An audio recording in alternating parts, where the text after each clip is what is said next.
Bilang paghahanda sa rollout ng bakuna kontra COVID-19, nagkasa ng vaccine simulation ng Department of Health at Jose B. Lingad Memorial General Hospital sa siyudad San Fernando, Pampanga.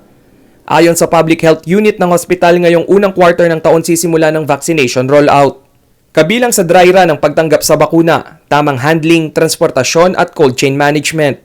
Maging ang counseling, screening, vaccination at post-vaccination monitoring planchado na rin daw.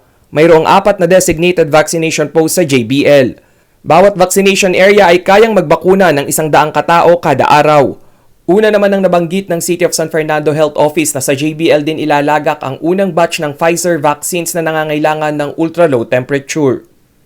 Pfizer ang unang darating sa atin.